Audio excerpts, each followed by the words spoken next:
Ko be ke hufanga i ngā hei whakatap ko be ai au ku wha atu ba me he tuunga malangani. Ka tā kia te au ke kau whakataha moa ia te kinau tōlu ku wha o whatongia pia me he whaianga polo kalama koen ke tu whake atu ai a ngong lelei o sisu kalaisi.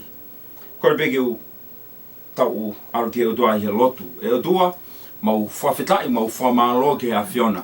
Uia ko ha time peheni. Mo ha whainga maari e peheni. Ko hui be kei whamanat ka te mautolu koe mo ui koe whanonga. Pea koe mo ui koe koloa ia e a Fiona. Koe mo oni o mau tālanga ai pe mo mau whawhekiki ai pe koe mo ui koa mei whe. Pea koe hānai hono uhinga. Kai whawhetai he whakapatonu be a ho wholwhola. Ka toa e kau whakatu lotu kotoa bene nau hoko mai ki he mamani koe ni pia whukutu e nau ngahi lotu. Nā nau tala noa kotoa be whekau aki pia moe mo ui, pia whekau aki pia moe hala, pia whekau aki pia moe mo ni. Tā lunga ia te koe toko tahape, koe Imanuela, koe otua ia te ki mautolu. Nā ke hoko mai be o ke tō wholwhola, ko koe be ai hala, ai mo ni, pia moe mo ui. Mau whawhetai ko whainga maari e peheni. Lahi apito e kau ngā whanonga, na mau whaia e whanonga i he mo ui i taimi. Kau hokosi e houa koe ni, ko i kaia ki nau tōlu. Koe whehu i, o gnau i whe. Lahi apito pe mo e ngahi lau. Whakapatonu pe ho talamai i ho wholwhola, ko pau ke kakai kotoa be, ke nau mate o tātou taha. Hiri ko ia, koe whamau e whai. Mau whawhetai atu koe whainga maari e peheni. Peka te kinau tolu kotoa be si whanau a hou eki u nau mea mai. Pea moe tonga kotoa be o nau mamata i he hoa whiuhi anga malanga koe ni. Tuk mo ke whamanatu ka te kinau tolu ki kai koha whakatupake. Ka koe appointment i whakaotua. Pe he ene pehe o mau tukulolo atu kia te koe. O tua ko lau maari e ma oni. Whakakakato pe a whai ho tau. Ka hui he kui kai hataha tene toi mawhai ke mau i e haamonga o e angahara. Pea li liwa e mo ui, pea tohi e hingoa fo ou i he tohi o e mo ui. Ka koe a Fiona toko tahape. Mau tukulolo atu ki ho a Fio, pea ha erea e homo loto ngā koe uhi. Ke iku kotoa atu pea e koloria ki he a Fiona. Kai amatolu e iku na. I wafo sisu kalaisi ko alo. Ka ko mau whamo ui. Amen. Amen. I wholwhola he ngong lele a luke, ngong lele o sisu klaisi na e whai e luke. I hono wahi hongo whulupa koe ai vespe goine tolu. A hono whakarea au beheni. Pena li riu mai e toko fitungo fulu i he fia mo nau behe. Eiki, kua vai e kau te vologe dek mau tolu i ho hua wha. Pena behe ke dek nau tolu. Na kumamata kia ki he hinga a setane o hange koe uhila mehelangi. Vesta hiwa, wakai o ko fuake ai malohi ke te kumotolu, ke malaki hifo ai ngahi ngata moe sikopio, pea moe malohi kotoa peo e whiri, pea i kai au pito, ha mea e la ai a ki motolu. Vese hono wanoa, kai oa na whiwhia i he me ani, koe hui kua vai a kau laumarie ke te kumotolu, ka mo whiwhia mua, koe hui kua tohi homo kingoa i he langi. Koe pe mua ki utoe lau atu, he kou tui o mahu inga a pito ai wholwhola, hange pe koe au talamai he wholwhola, hau e tui pa me he whanongo, pe koe whanongo pa me he wholwhola ai otua. Whato ngai anga e mo oni koe ni kainga.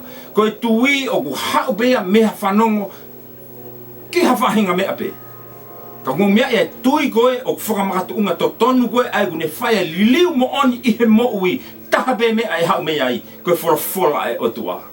Koe kau he konga o kumatoa ki mahu inga ke te tau tolu he koe hui, ko tau nofo he lotu he ahon pa tau whakawhikiki.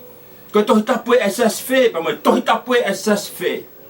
Hanga pe si suo whakapatonu pe e mo ui he lotu pa ne talamai ko au pe. Paka pau ko si su pe. Paka kau ia i he whiwhi anga ku, whaia ia e tuu i he haua koe ni. Ke lawe ki he wholofola o e wholofola kua tohi. He behene hano whakapuripuri. Ko ne taimi kou tau whanongai ki he wholofola kua tohi, pea tau tui ki ai. pe aku ngau e rewa ai folofola kua tohi ke tau tutupu i he folofola e mo ui. Aia, i ves ko ia, mi ves ta fitu ke ves hono wanoa, vahe hongo fulu e hongo le reo sisu klaisi na e tohi e luke. Pe hene hano whakare a ves ta fitu. Pe nai le riu mai e toko fitu ngo fulu i he whiawhia, monau pe eki. Ko vai e kau te volo kia te mautolu i hohua wha. Pere pehe kia te nautolu. Nak mamata ki he hinga a setane o hange koe uhila mehelangi. Ves ta hiva. Wakai o ko whake ai malohi kia te mautolu ke malaki hifo ai ngahi ngata moe sikopio. Pea moe malohi kotoa peo e whiri. Pea i kai apito hamea e la vea ai a ki mautolu. Vesi wanoa e me whamamawhai ai lave o hoa malanga koe ni. Kai oa nā whiawhia i he me ani, koe hui ko vai e kau laumari e koe kia te mautolu. Ka mo whiawhia mua, koe hui ko tohi ho mo hingoa i he langi. Ka pai haki whakaukau te omi ke whaiaia e ta whiawhi he hoa koni o kou lawe whakatau taha he koutu e kufumanto aki mahu inga o pito. Ka pau pe nai te ke omi ai whainga maria koe aki ngau ake whakaukau pehepe nai ko koe pe mo au neongo koe te ke mea iau.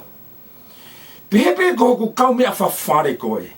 Pe koe hui koe whakaukau na e hake ane nai i mua koe mo ui koe whanonga pe koe whanonga koe iau whaia i he whakataimi. Kau koe ke whakataimi e mo ui. Ui he koe mo ui koe ko loa ai o tua pe aku tupu ai mo ui ia. Kau ie he mea nei ke hanga e setani o whakatoka ngai he taimi koe na ne alwai ke whakatawere ke whewhine pe kia iwi. Hene talange ki ai. Koe mo oni koa whatoka ngai ai te volo. O ku hau pe te volo to e mo oni ai o tua pene ki hanga pe o mioi. Koe hui he kui kai ki ai haane moni. O koe ke ia te ia e moni. Kono ulu ngā ke mioi pe a loi he taimi kotoa pe. Talange setani koe mo oni koa.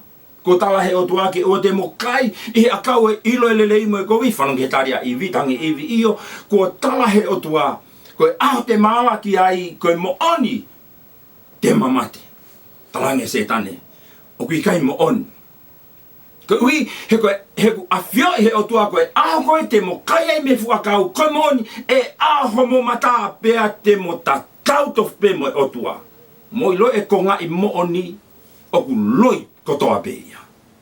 Koe pesete hiva, poini hiva, mooni, whakatatau ki he o tua o kei loi peia.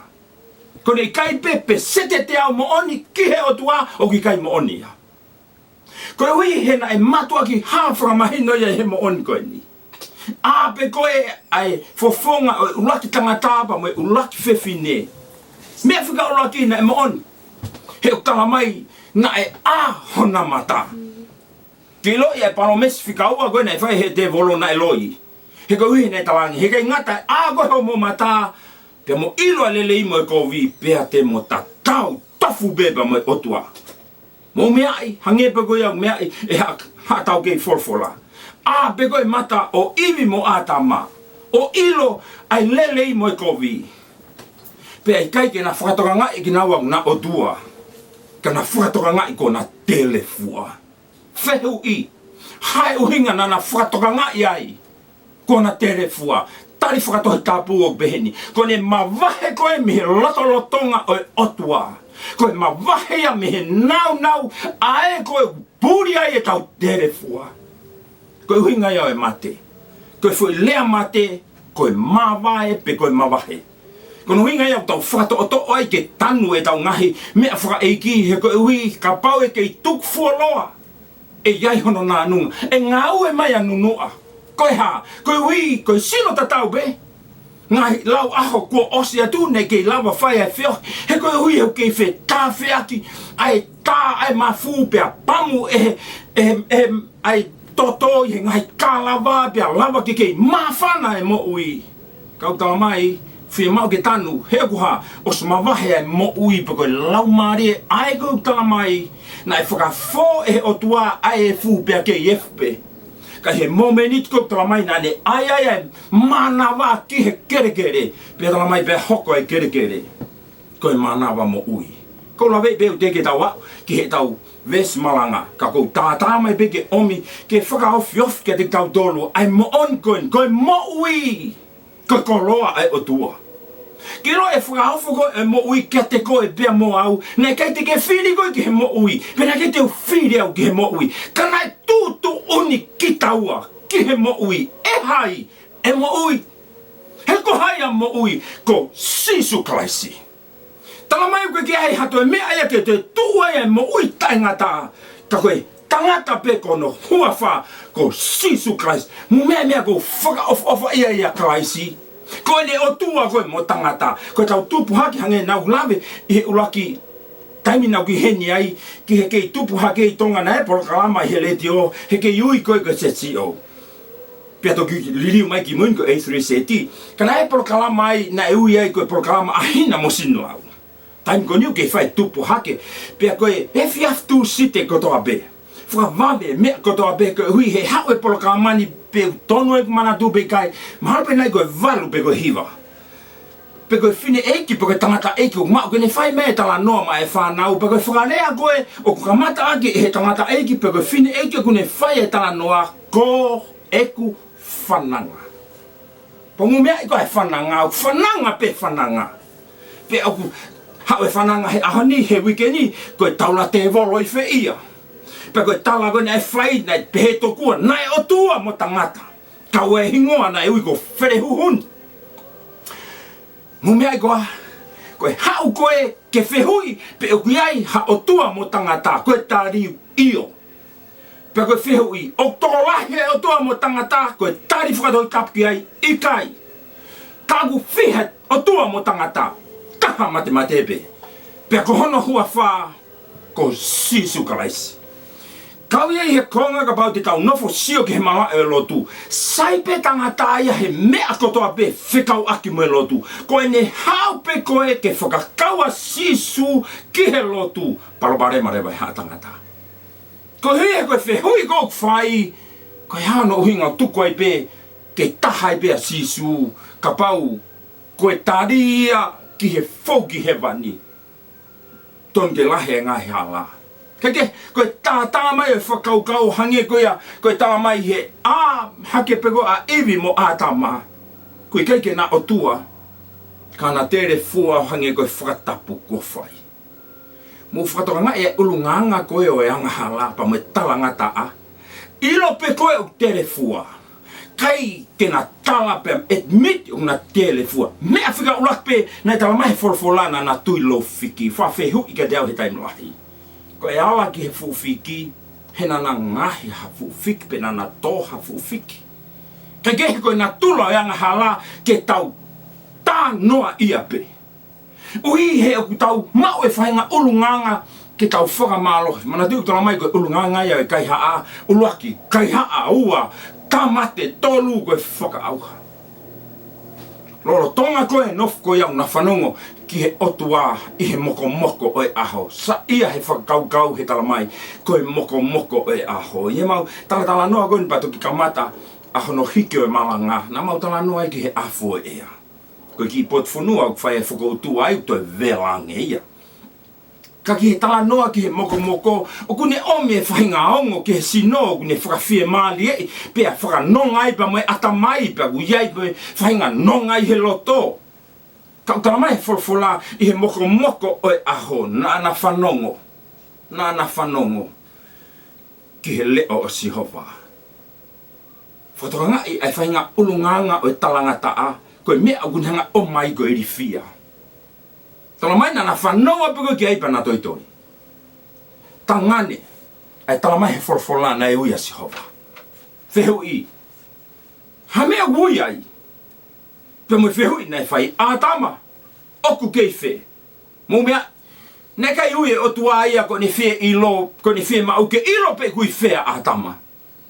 Ka koe o tua koe hano ulunga ngai ui ia koe tamai. Ka more ha ate ki i whanau. Oku te o ngo i ku hange ko ma paki hoto mafu. Nai pe he tofu pe ai whakakaukau e ui nei whai e o tua koe tamai ātama. Oku kei whe. Whanong ke tāri goaweni.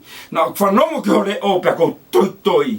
he ko tere fua whanongo ke fatu o tamai o ku iai ai o wha ko hai nā ne tala kia te koe o ku ke tere fua whanongo mai ngahi tamai ka watu ai whakaukau koe ni he lawe ki ai whakatulo watu ko au e tamai whamui taha ke upore ki tau tolu ngahi tamai ka ia koe whainga maari o ma u whakatulo watu pe tuk be mua ke tuku atu pe he te pire o nā taku whakawhie poto kai watu pe whakaukau koe me wholofola e o tua ke i loi ho whanau ko e ako ngā ki koe ho whanau o kui kai koe whatongia whika urakia ho mari pe ko waifi o kui kai koe whatongia ia o e whailau tohe whakasāpate o kui kai koe whatongia ia o e whaiwhekau ke loi ai whatongia whika uluaki ki he ako ngā ki ho whanau ko koe pe o ko whaiwhatongia i he polokalama le dio gui koe leo e tala o tua pea ko mau e whainga maari heni ki maudolo mnofu Amerika ke mau whamanatu tu oua e sāpate tamai ko hui he ko ngai ufonua ke he hangi go mu me ai ko ke kau e ngai ufonua vai fonua Amerika o kunau whamanatu pe a sabate tamai i he osiko e sapat whae ko ki mautolu i Amerikani me mautoki whamanatu ke sapate nai e wha i he hiriangi koia e sapate whae kana ku ngau e ake lawe ake hoa polokalama koia e mooni koni kono uhinga ko pore e ko ke tamai he nei kai te ke whiri ko ke tamai na e tu ni i koe ke tamai. Koe kau ia he whakaofo. Oi mo ui, he koe o tua ku whai, hono tauhi, koe tahaya hono hua wha ko whakaofo. Be hangi e pe koe mea ko lawe ki ai, pa ko haaku pe ni alau. Mo mea i koe parabare ma lahi taha o ku hoko he tainimi mo ngahi aho ni, o ku tōtonu ia he tau whanau. Pa mo mea, fulahi hono tāpala sia e ngai whae ka te ai atu he hoa koni ka te koe tamai ka pau ke mea mai. Ke loi ai uhinga lahe palparema ko ia ko houma pe mohoku ma oku iai. Kone i kaipe ke ta tuu koe tamai. Ke mea koe whaka au hapa mo e kai haapa mo e tamate. Kai toi ufi ene ngā we ana. Para ku lawe he polkalama e tahana o ke e whakau kau koni. Tuku ai pe koe hae whakalau maari e ai waifi. Pe e ku tau ene whakalau maari e ki he vani. Kau ke lo e taimi lotu whakawhamiri i api. O ku kei tuku te ringa mai a loto he vani. Kiho le o. He koe loto whare o ou ko koe. Na e hiki i he vani. Koe taula e ki o e whare. Pe ka pau he kai te ke tūki o lunga. Ke hanga o klemi ho loto whare. Te utalatu. Koe whanonga loa mai lotu loa howai fi e whai. He kono uhi ngā he na e whekau i pe ai tala koe pe meimu a. E a au ai pure kia te koe. Pea e ko ene hori e ia te koe. A honi tau whakawhikiki tō kua pe ko hai taki he whamiri. Ke mea i goa nake koe whekau ia koe taki. Ko taki he whamiri mo e ku taki he whamiri koe pe he o ko wiwi lahi ange au. Whakaukau ki he whakaukau koe. Ka pau o kou whie mau hato koni. Ki ha mea pe koe hiki ai tuunga malanga koe ni o tuu koe. Te whie mau hataha o kuiwi tatau mo hau. Koe mo nia te whie mau. Kau kilo e whie mau. Viviri taha aku hataha o kutoe iwi lahi ange. Kene tokoni iau ke hiki e. Koe tokoni na e pehe ai mea na i he mafu o e otua. Kene ngauhi hato koni, koe mea koko tāpaki i ai, kono koe whakarea koni ne ngau ki te tapu. Teu ngauhi hato koni oku tāu ke tangata. Ahoni, ko tuu e ha tangata he ahoni. Ke pole i ai whakakaukau e whamiri, ai tangata e taha pe mo e whine taha. Ke to'o toku aia ka taupa tō whai te rihape. Hana uhinga, matu aki i lo i pe e setani. Koe ne alu pe a api kila lo. Kai tu e hamea e tu. Ai ki hiwa na mau tātā noa nei peto ki whakahoko ai hoa malanga. Ki hiwa whaingo fua ngau e aki he whanau. Ko sisu he family. Koe api whewhia. Tau he konga tāpua ki koe ke hanga he toko ta li liwe hiwa kene tau mai. Ko sisu he family. Koe api hauhaua. He koe ui, he koe mo ui, koe whanonga.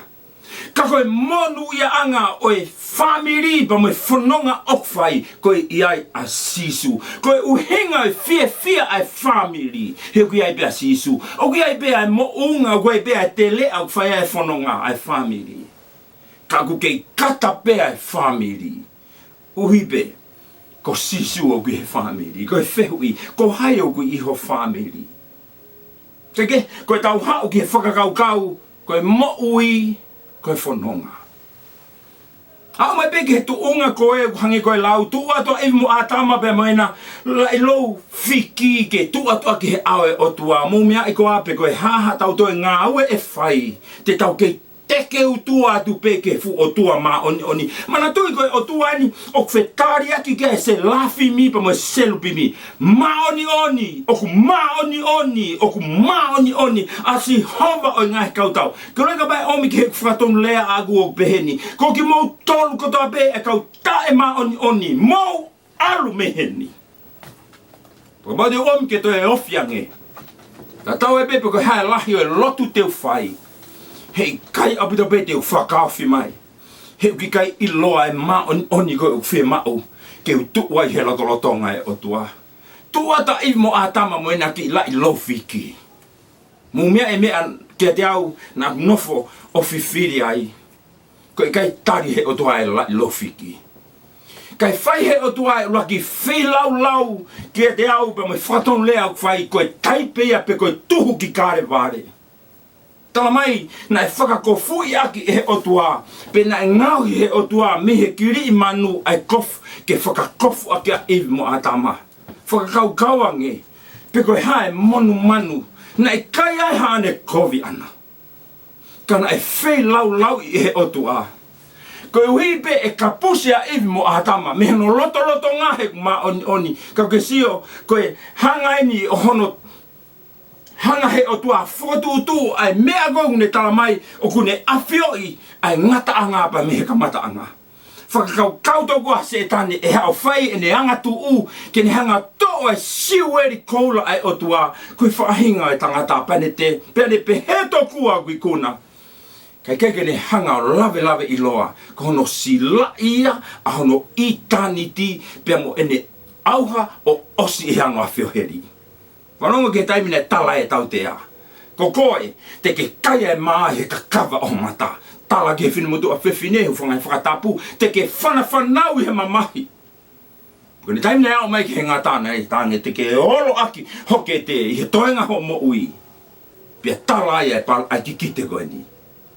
Te ke laiki e koe ai mui vae ai hako. Fo i lea beta singular, seed, not seeds.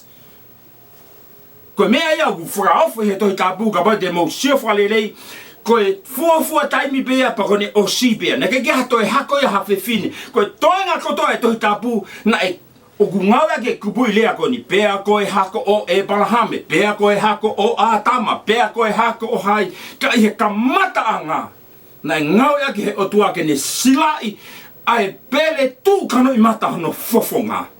Koe hako o e whewhine. Tene laiki ho ulu. Ko kare ware ia. Ko kare ware ia. Whawhetai koe lea koe nane whai nane pe ko osi. Ko lava. Koe ne kehe ia koe a sisu meha toi whakatu lotu. Keha. Hau pe toko taha whai e nako naki pa koe ne hoko koe e mate. Pe alua tu tokua pe hono hui o whakatu una tukui whanua loto. Koe ha. Koe tangata pe. Talunga pe a sisu whai e nako naki, pia tu atu, a Mosese pia ngawe aki he kau palo fita e whakama motu a, ke tala e wholofola a Sihova pia, whakamui manoa mauak be, koe, wholofola e a Sihova. Tuata Mosese he lotolotonga fu akau i he, a whiba me wholofola na whai e Sihova pa, koe wholofola talange e Mosese. Ka pati o lati ke kakai hepe lupe na eke ke te au, ko hai kune whikau au, ko hai te utalange kune whikau i au.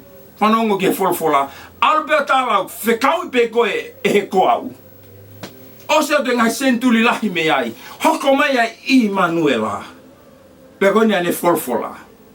Koawe, koawe, kotalatu. Hoko mai pe ai whakahewani. O wau tonu mai ke he whakataime. Ko hui ke ne palomesi mai ka te hau. O whe onga tahape moia, ke u whetukutuku ki ai ai mea kotoa pe. Kai palomes mo oku, ai tolonga ta ngata koe, maui he koe maui koe koloa ia ana. Foki mai ki he tau vesi malanga, tala ia whakakau koe ni. Veso noa noa pēa e sisu. Kai oa na fia he me ani. Ko hiko vai e kau lau maari e kia te modolu. Ka mau fia. Ka mau fia mo a koe hiko tohi ho mau hingoa i he langi. I he fufua taimina aku whakautua i heni o whakahoko e fufua malanga. Nai hoko apito koe tā puaki kia te au. He nai whakahaha i mahino ai. A hoku tūkunga, pia moe tae whiunga koe ke tuku o whai ngā ue eiki. Ka ngumea e koa, ko ne lahiango e kulere tu o whanongo i he malanga, ko e lahiangia e ku whakatoanga e mo oni koe ni, ko e geresi. Ko e geresi. Hena e lere pe e ku malanga ka ke ulawe hau ki heku vesi malanga, mahana e toi midi ni ma whaka osiko hoa malanga pau tuku whakawhi ofi mai ki heku vesi malanga. Ka koe whakau o peheni. Pe e whewhea e mea ngā we hono whakahoko e whatongia. Ka o ka pau o whakate whito ki he to konya e ki. Tene whakamalu pe. He kone palo me si he kai tene tuange, he kai tene ri aki. Kau he tala loto, mālohia aku. Koe hoa koe a koe na whake mo ui ke ave mai e ki koe tahani he palo mesi. Na e pole ia kau he pogo ia. Ka pau te ke ave ho mo ui kia sisu ko ne paro me sieni. Hei kai tene tuangi koe. Hei kai tene ri aki koe. Nai ki hiva na teu mo whamiri ke mau hiva. Pe mau au mai ki amnai koe ke whae hiva. Pe au mai peke tu onga mau whakaukau pe. Sahen peke tuku. Ka i he hoa ko ni kouwhi hanga pe o lau e ki whae hiva ke ta whina si aki ai. Pea ko va heva hangi peke tankina ko tango ki ko ta paka te ki hiva ko ni hena ko hiva ia ki mu au te ki mau family. Pea ko whakaori atu. Pea ton pe ia ko konga ia whanonga whakaori e mo ui ke tau kata pe tau whakaori ia henga he mea lahi. Ka ko tau whiwhia he ko ui ko mo ui ko whanonga. Tau tu he ahon pa tau siu ki mui. La hangi mea au tau whakamea bango ia ai he mea ko tau whiwhia ai. Ka mo mea i koa ko mea ko uongo ko tau o ko ke toi whakatonhia e tau whiha laki ko ai i loe he toko taha ko toa pe. Ke hea besi su ko ne tala mai, ka pau te ke hau mo whehala ki o om te au. E ke imana tu ia he to mata u, pe mo e to he ma. Te nau whe mo e kina hono tala noa e ho whehala ki ani a whi. Ka pau te ke omi ho mo ui kia te au. Ko ne o si ia. Ui he ko si su pe ia. Ka ke, whau me ke ki hiwapa hono whakaukau o beheni hono whakaukau whakatonga. Te uhiwa i he ofa au fuato. Na e whai e sisu ma aku. O ne hifo o pekia mamahi. Koe uhi, ko koe moau. Koe tau koe o ki whahiwau pe he. Mohau, ke tau mui kia sisu. He koia pe. He koia pe a iku anga. A neafi, a honi ta ingata. Sisu pe. O lau iku anga. Ko toi tā wako he aho ni he ko uhi koe ke whakatau taha i hiwa ka ko hiwa mo ki whamiri. Te mau hiwa, pe oku mau hiwa, i he ofa au whato. Na e whai e sisu maa ki mau tolu. E ne hifo o pe kia mamahi, ke huho i ai a ki tau tolu. Pe koe ni e tala loto, moha, ke tau mui i a sisu. He ko sisu pe koe a pea e taki mua. A neafi, a honi, pea ta ngata, kei tatawa e bea sisu o lau i kuonga. Vesko ni koe tō whakapatonu ba me whafonga o sisu. Kamata anga koe wa heu ta mai, nane uia e toko fitnoa, i he taha e whakamala ala e tohi e taha, ai commentary e toko taha, i he taha e ngahi tohi unau toe, whakamala ala anga e wholwholau ne pehai, nei kai kau e toko taha wā ia hen. Koe ka kaipen he kau mui o sisuna ni uia e toko fitu noa. Kai ke he kau hange koe lau, koe anga ngai whakamaapo opo mo ngai whakamamaharo, ka au kui loto pe. O ki kai ke i tua, ai whakaukau. Kau tawa mai heni nei, uia sisua e toko fitu noa, pia ne whekau ke o tau toko ua. Wahanga whainga tāpaki. Hono whekau e sisu ke o tau toko ua.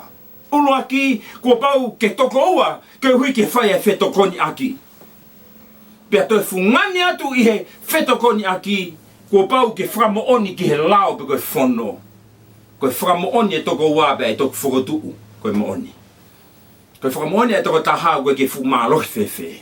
Hange pei he whakamau anga. Kua pau ke omi e whakamooni ke toko ua, Kai tok fukutu koe mo oni.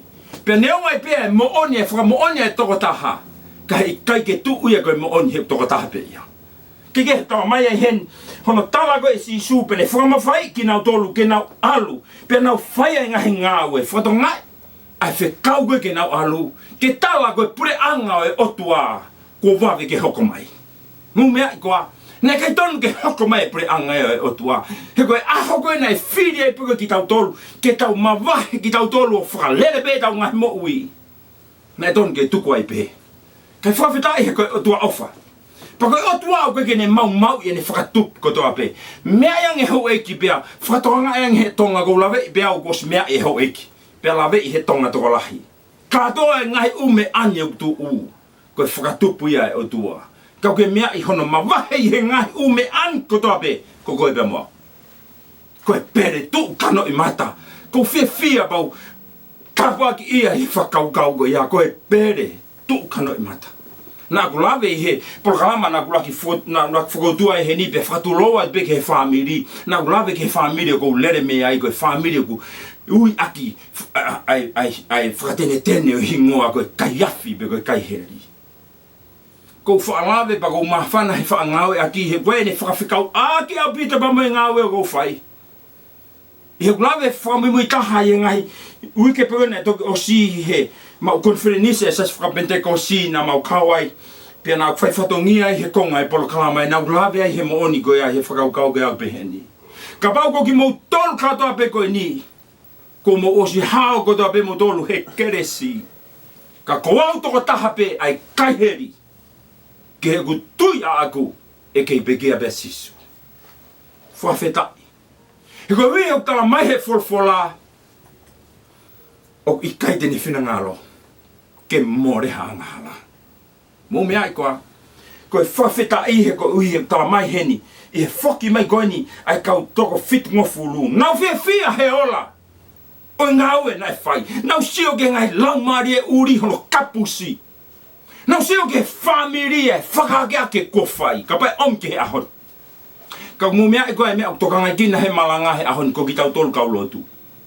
Mu mea e whakatloloma e lotu he ahoni. Ko tau tokangai kina ange. Ai seo ke lau mari e uri o kapusi. Pea whakakea ke me ngai whamiri. Ka koe mea e koe nei hanga si sua whakotu. Ke whakotu utu e tau lotu. Pea mo e tau maui ke whakatatau mono whina ngalo. He koe hāno whina ngalo, koni behe vesna e lau. Whanau ke maf te fua o sisu, koni ane forfola. Vesu anoa hangi pe koe nau lawe ki ai. Kai oua! Kai oua! Pe koe whakau kau e tahau tala mai sisu, tau whina! Tau whina pe koe hae mea uwhai ai fia. Hae mea uwhai ai veke he whai e lotu. Koe whakau kau kua uwhai. Mea ni o whenga sisu ke ta ofi e mea koe ia ikai au pito. Ka kou tui he haua koe ni koe whenga sisu ke whakatu tu e mea koe ku uluaki ua tolu whāpea toki ko hoko atu. Ahoni, ko ome mea whikau anoa o mea ki mua, pe ame mea whikau laki o tuku ki mui, pe a whilau. Ai au mai ke he ngai siase fitu koe he tohi whakaha. Pe a talai koe he ngai mea ku kovi ia ai, pe au mai ke siase hano fitu. Whakalea ai he peni, ko he whakamama e lau maria ke he peni a apostolo. Wakai o kuke pehe, o ki kaite ke masiva iha mea, ko koe e koloa ia taha. Pea toki tala e lea e lau maria e kā, oku, i kai, teke ilo. Ho o telefua. Mo mea i koa, ko he whakalo, ko he masiva ia o whakaloloma. Ko he taimi ko koe ke te ilo iai. Ki kiwi pēhono whai o me a, kai tāgoa, kua os mawahe.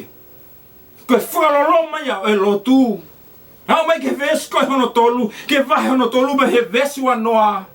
O koe e whakarea koe ni he tohi whakaha. Ko wakai o kou tū he matapao tuki tuki. Lau e au ko hono siasi. Ka koe ni koe ulu ene siasi utala mai kua tu uie he matapao tuki tuki. Pea whai ne whakawheo i kai whakatoko lahi, kai whakatau taha kai pe. Ka pau e whanongo e hata ki hoku leo. Pea ne whakawa e matapaa teu huatu. Pea koe mooni teu kai o mohe pe mo ia. Pea tene kai o mohe pe mo au. Koe whakakau kau ia o whakama opo opo aki. ai whakaukau e hoa koni. Koe hi ngoa fo ou, ke tohi i he tohi e mo uhi. Oku ai e tohi i he wangi. Oku tohi ai e hi ngoa kotoa pe. Whawheta i koe hui kono tala mai e te vita he whamama e laumari e maoni i he whakapauri. Nā ke whakawhai au i he manawa o e whae. Pe i hotohi na e mā opo ai hoku ngahi kupu kotoa pe. Neongo na e te eki tū pe whakahoko. Hame ai ta. Koe whakaofo ia. Oi maui he koe koloa ia ai o tua. Kau koe mea i ko ta palopara e mau behenu tape. O ta ofiangi atu kifa i toka he ahoni i aneafi. Mo mea ko whanofo e taim la. Pe o marie i ai hene o tua. Ko ene tuku mai e whainga marie ki he kaulotu. Pe mo kau tai lotu. Mo mea i koka pāna o tua. Ko e pongpongini. Hange peke mena o lavi kai vela e wheitu un. Ka pauna o tua. Moko pe kaulotu. Vela pe kau tae lotu. Sike o tua hene o tua. Koe ho wani. Mahalo koe kau loto ko lahi. Ko lahi tae whai to tonu koe hono whinga ke whalanisie tohisie kepa koe ke lava to tonge uhi lava koe ke mo uie eisi. Kau whaka o tua mā te lahe sirini he panke nau whaka moko ato nau ngahi whare. Kau mea ka koe whakataimia. Koe palopale mā he koe uhiu ke o ngoi kuke topono hetai nimi hu whanga whakatapu. Koe whehu i whe taimi ka hoko mai. Ke loe tāpua ki, o koe ke omihe o tua e palomesi ki he taimi hoko mai, he koe te ke ilo koe pe te uilo pe te tāu ki ai. Ko os ane hafi ia. Ke loe taimi mahu inga ia e o tua, koe tainimi pe. Koe hae ku lotu na e whai ane hafi, mo mea i koa os osia. Ka pate o tūhoen te o talatu e, ka unaku, fuake e kumo uiki he eiki. Te uta atu pe e whakaukau koe ni, e osi hoku luluhu i wae, pa moku luluhu tuhu.